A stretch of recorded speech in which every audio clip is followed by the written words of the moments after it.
We're probably good to get started, John. Again, good to see you. Glad that we're back after our 3-week hiatus. Would love to start with some of your reporting and what you're hearing kind of around the city in terms of restaurants, hospitality. I know we were just talking before we got on. Talk about the economic development bill, what's going on with that, and then we'll dive into some of the questions. Yeah, so it's interesting because a lot of the questions have sort of centered on the restaurant industry, and it's understandable because there are very few industries, I would say, other parts of the hospitality sector, hotels, conferences, the convention centers, the event business, they're obviously suffering more than restaurants, but very few industries are suffering as much as restaurants right now. Well, let's dive into some of the questions. Okay, let's throw the questions my way. Great. For sure.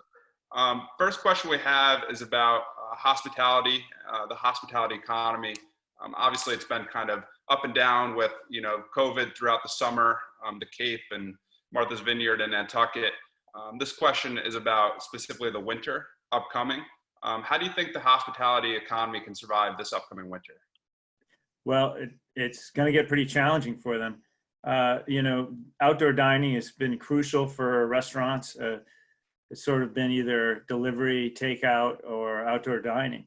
Obviously restaurants are allowed to do indoors at limited capacity, but some restaurants aren't doing it, and many restaurants are not seeing the same flow of customers. I would say most people still aren't quite comfortable eating indoors, and so they need this outdoor dining. I mean, there's only so much you can do with the New England winter. But the state and local governments are trying to extend the season. The mayor of Boston just said outdoor dining could continue until December 1st. The big issue is keeping those porches warm as those nights get cold.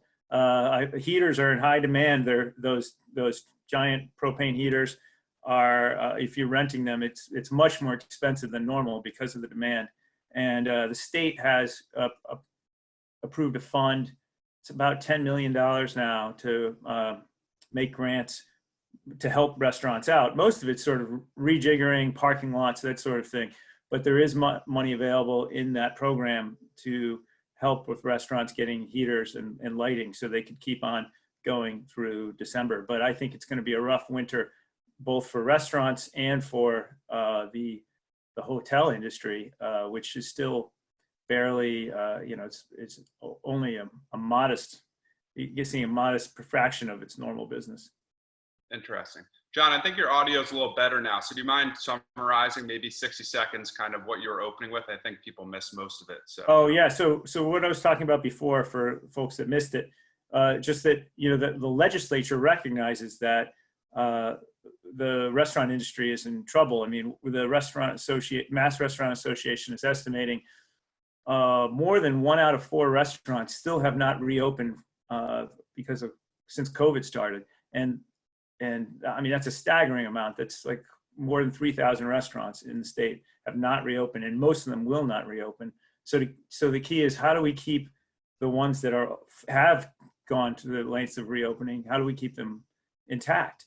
And how do we keep them, how can they stay open and survive this? Because it's going to be a tough winter for them. So one of the main things is putting caps on delivery fee commissions.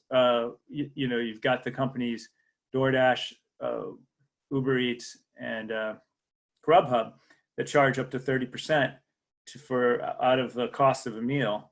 They take that money. So the legislature wants to put a cap at 15%. The House has approved it. The Senate has not yet approved it. So that needs to be debated in a conference committee this fall. The other thing both sides do agree on is some sort of restaurant recovery fund that would provide grants to restaurants. There's a lot of momentum behind that, and we're talking 15 million, 20 million in that range that we should see from the legislature this fall. The big question is what comes from Washington. I know the House of Representatives, led by the Democrats, are eager to help the restaurant industry. We're not seeing quite the same level of empathy for the restaurant industry from the Republican-led Senate in Washington. Yeah, we had 2 or 3 questions about the return of restaurants and kind of future success or downturn for them. So do you think, I guess to follow up on those people's questions, do you think the grant programs and anything locally that's going on, do you think that's going to be enough to save them? And obviously with the extension of outdoor dining, or are you hearing any, restaurants doing anything else outside of just relying on kind of the legislation side? It'll help. There's not going to be one thing that saves these restaurants. And unfortunately, every week it seems like we hear of more that are going to close. I would say that outdoor dining is key, delivery is key, and trying to make those as easy as possible for restaurants. Because I don't see the dining public embracing indoor dining until there's a widespread vaccine. So what restaurants have to kind of pivot and be flexible to survive. So what can state and city governments do to make it easier for outdoor dining and for these delivery business to happen? And those are some of the ways that government leaders can help. Definitely. We had another question about what we can do improve the regional economy, which I think is a good follow-up to kind of what we were just talking about. So what are some of your suggestions or ideas around kind of what we can do as consumers in terms of other businesses to kind of help rejuvenate the regional economy? So, it goes without saying, of course, to buy local. There's a huge campaign underway at the state level to encourage people. It's sort of tourism dollars, but it's tourism dollars aimed at Massachusetts residents to encourage people to stay local, to buy local, to eat local. I think one thing that maybe a lot of people don't realize or haven't really thought of is this sort of work from home economy has, it's helped grocery stores, but it hasn't, a lot of downtowns, particularly downtown Boston, but I mean, same thing with Kendall Square and other areas that have a lot of office workers are really struggling. I mean, there's some places where restaurants haven't reopened because there's just no one there to go to the restaurants. And I think to think about that with your, think about where you're spending your dollars, because so many businesses that you might have once spent your money at, you're no longer doing so because you're working out of your house. So just be conscientious. I mean, I try to, just last night, I wanted to get a book at a local bookstore that I thought was open. Unfortunately, it still is not reopened because of the pandemic. So I had to buy it on Amazon, and I felt guilty about it because I needed the book for my daughter's class. You have to think about what you can do to take the money and spend it locally. Money that goes to a local restaurant has a much bigger impact on the local economy than money that goes to, say, a giant e-commerce company out of Seattle. Definitely.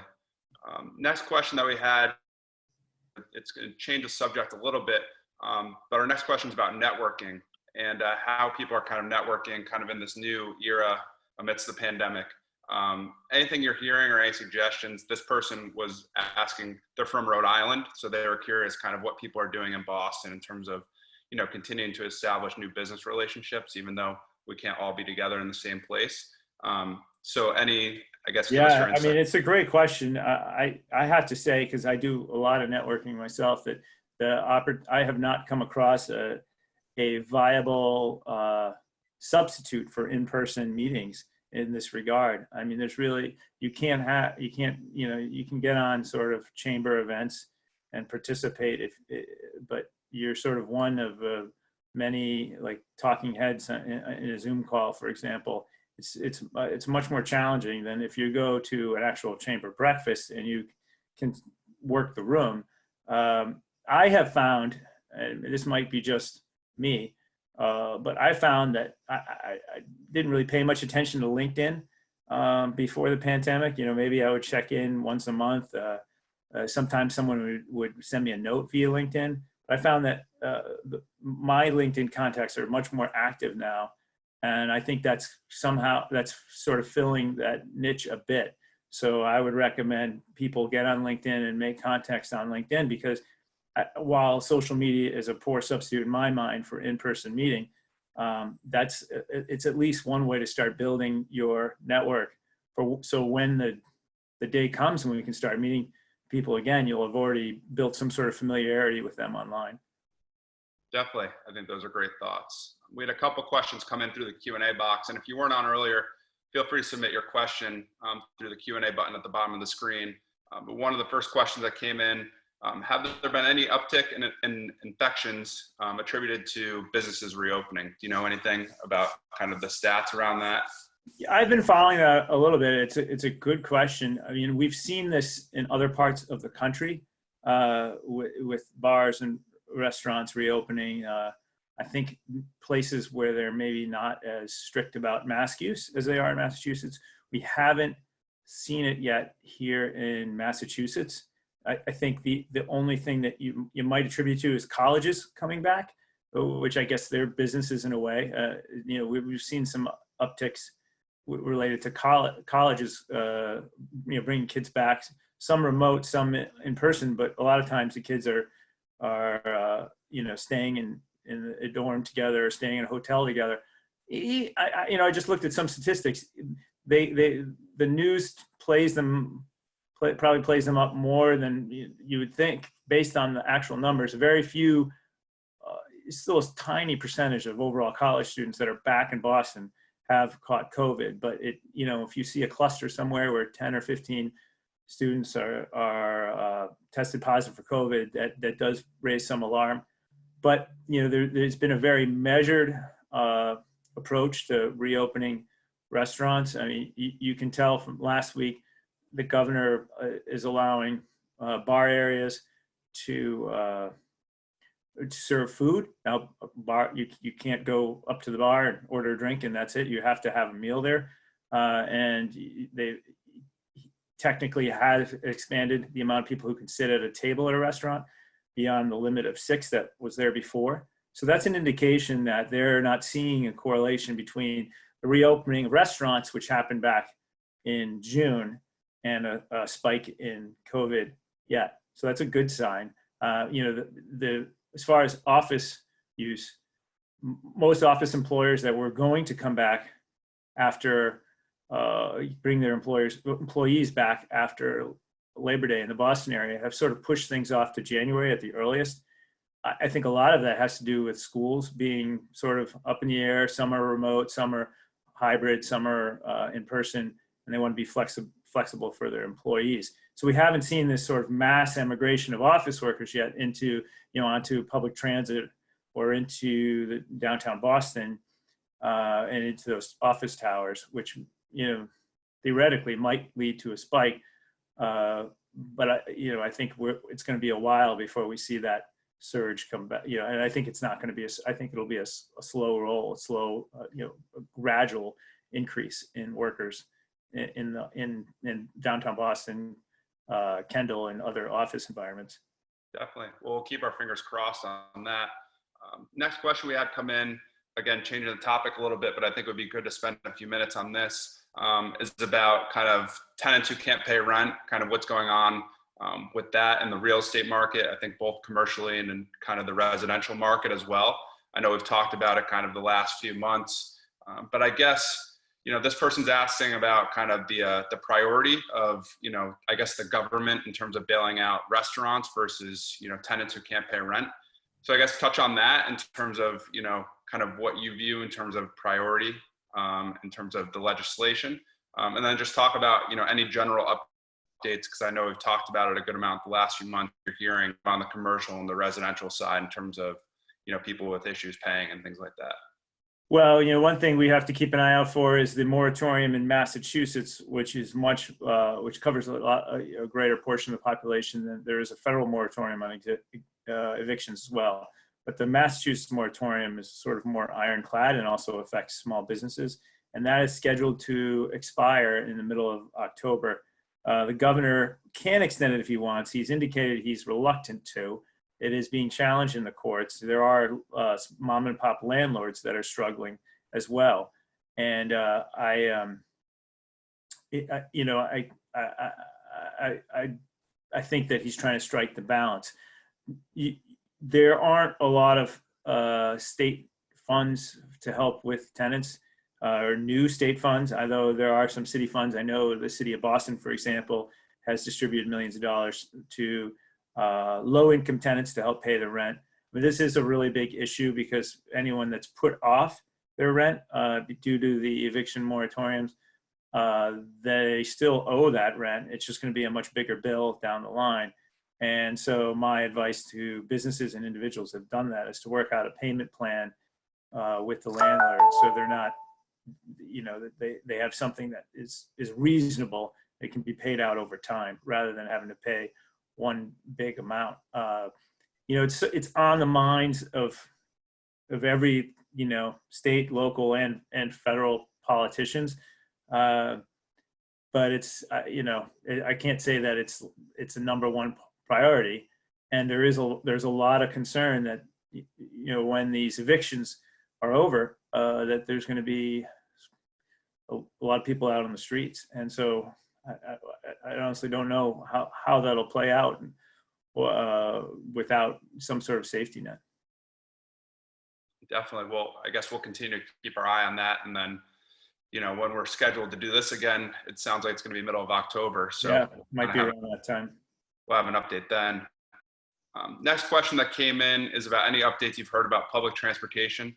How much use are the T and commuter rail getting? Transportation seems like an issue before people go back to work in the city. So have you heard any updates kind of around the T and the commuter rail? Yeah, it's a great question. The T is the commuter rail and the T are still running. They're running like the kind of what you'd call a Saturday schedule. It's less intensive than the way things were in the weekdays before the pandemic. I know, for example, I have an express bus that normally goes by my house that doesn't even run anymore, and the commuter rail trains are not running as frequently. The train, like the red line, the blue line, they are more occupied. You have a lot of hospitality workers that are going in. Do have college kids that are in town now, and so they're using the T much more so than the commuter rail is being used. I think I saw a figure, maybe 10 commuter rails probably at 10%, and the T's are probably around 40% in terms of use compared to normal times. The issue, there is an issue of safety for sure. I have talked to some people who have taken the T that, they feel a little, if they see people on the T that aren't wearing masks, they feel a little uncomfortable. I think right now the commuter rail, because it's so spread out, is probably more safe, just because, if you're at 10%, those cars are not normally, they do get pretty packed. They're not going to be close to being packed for most of the routes. One thing that's unfortunate is the T is making hard decisions about cutting services, and they're, to some extent, they're trying to rejigger some of the services to get more off rush hour transportation, which is good. Because there is some demand for that. But I think they're having a hard time gauging how much business is going to come back once work from home is officially over, because once that's over, once the pandemic is finally behind us, you're going to see a lot of companies that are much more flexible about letting people work from home. And the T knows this. And so you might see some, the route you used to take might have fewer, like if you used to take a bus, it might come less frequently, or even commuter rail. If you commuter rail train, it might come less frequently. I do not think they'll be cutting back on headways for rapid transit for the T, the light rail. We'll definitely have to keep that. John, I know the mayor's speaking and you kind of have to catch that. So just wanted to give you a minute or two if you have any kind of closing thoughts or anything we weren't able to get to, or if you kind of wanted to elaborate kind of when we had the audio issue at the beginning on anything. Figured I'd give you a minute or two to do that before we have to jump. Well, yeah, thanks, Alex. I'm sorry I can't stay past 10:30 today, because I do have to catch up with the mayor. I just keep, if there's small businesses are sort of front of mind for both here at the State House and in Washington. It's unfortunate that we haven't been able to get a stimulus package approved yet. We do need the stimulus for more aid for small businesses, as well as aid for state budget here in Massachusetts, we're looking at a big deficit if we can't get some assistance from the feds.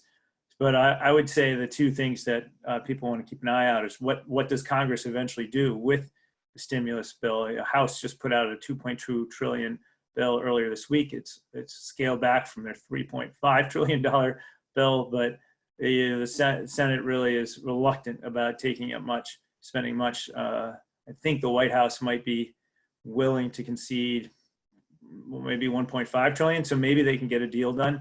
And of course, this would also bring more payments to individuals in terms of unemployment and one-time payments, as well as help for small businesses through a rejuvenation of the PPP program. So that's one thing you want to watch for, and also keep an eye out for the economic development bill, which, like I said, includes some provisions to help restaurants at the state level. There's a lot of other neat things in there that could make a difference for people. Of course, this is all, taxpayer money in the end. But now I think you generally, if you talk to economists, they say this is the time that government has to spend to kind of help the economy along. So when we get back in the good times, then, the economy can kind of run on its own steam. So hopefully we'll know more about both, state and the federal packages the next time we get together in 2 weeks. Definitely. Always appreciate it, John. We'll let you go so you can catch the mayor. But thanks everybody for tuning in. Like John said, we'll be back in 2 weeks. Looking forward to talking with everyone then. Great. Thanks. Good to see you, Alex. Thanks for tuning in, everybody. And sorry for that, the little interference earlier. I'm not sure what was going on with that. No worries. Our first time with technical difficulties. There's a first for everything. All right. Well, have a good one. Awesome. Take care, everybody. Later.